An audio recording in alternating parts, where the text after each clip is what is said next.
What's up guys, it's Zach from TechSource and welcome to my second budget build for the month of December. And in case you guys missed it, I am building one for AMD and now I'm building one for Intel. These are both sub $700 gaming PCs.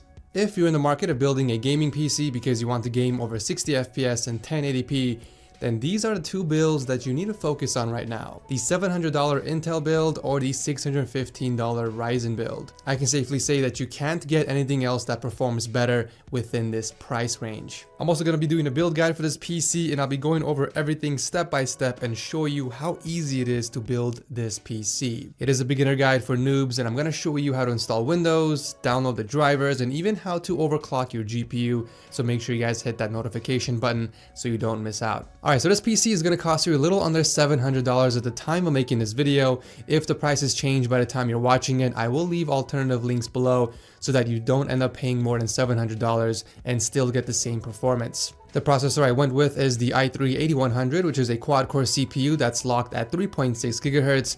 And let me tell you guys, this CPU is a beast compared to the Ryzen 1200. This is a Coffee Lake chip, so unfortunately we do need a Z370 board because it's not backwards compatible with any other board out there. And right now the most affordable Z370 board out there is from MSI, coming in at $120. The good thing is, if you ever decide to upgrade in the future to an unlocked processor like the 8600K or even the 8700K, then you don't have to worry about getting a new board.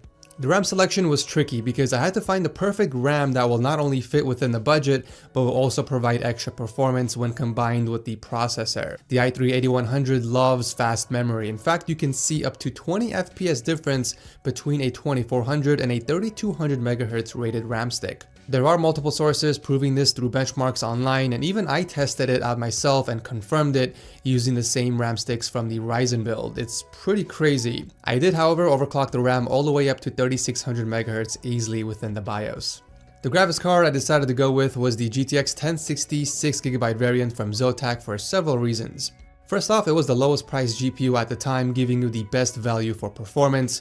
It was going for only $240 compared to the $280 price tag of the lowest priced RX 580 8GB variant. I also wanted access to GeForce Experience and G-Sync while still saving money at the same time. Also, after overclocking, I was able to push the boost clock to 2000 MHz.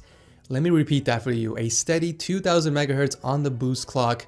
And just for comparison, the highest average boost clock people can reach on their RX 580 card is around 1500 MHz. This card is beast when overclocked. I was able to hit every game over 60 FPS in maxed or high settings with the exception of Ashes of the Singularity, but more on the performance later in this video. Storage is always subjective, so I stick with the usual 1TB hard drive from WD. However, you can easily substitute this for a 240GB SSD or add more storage if you wish. And powering the build is a 430 watt power supply, which is plenty for this PC. Also, I didn't have a 500 watt power supply in stock. If you're going to be building this PC, I strongly recommend going with the 500 watt power supply from EVGA, which actually costs even less than the 430 watt power supply. It even has enough power for an 8700K and a GTX 1080, both of them overclocked. So if you guys do decide to upgrade later down the line, you don't need to buy a bigger power supply. In theory, your PC will only use up to 450 watts, and that's with an overclocked CPU and GPU with an extra SSD as well. Again, just to clarify, I'm using a 430 watt power supply because that is all I had. The 500 watt power supply went into the Ryzen build. The case I'm using for Blue Lotus is the Rosewell Nautilus, which is a mid-tower chassis for only $25, guys. This is the best case out there, hands down, within this price tag. It has a clear side panel. It's got 4 USB ports on top, 2 of which are USB 3.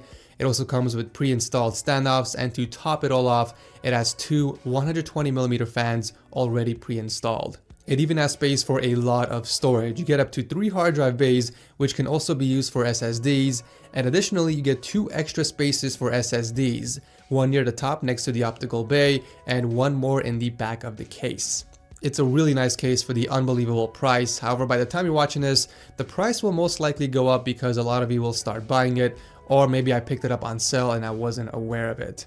If the case is sold out or if the price is no longer the same, then I'll drop a link to a few other alternative cases under $30. That way you guys stick within the budget. Temps were really good. On full load, the CPU was peaking at 67 degrees and the GPU peaking at 84. And do keep in mind that the GPU was overclocked. Speaking of overclock, like I mentioned before, I got the boost clock to hit a steady 2000 megahertz and 8808 megahertz on the memory clock. It's interesting because I used the same GPU for the Ryzen build and I couldn't get the same clock speeds.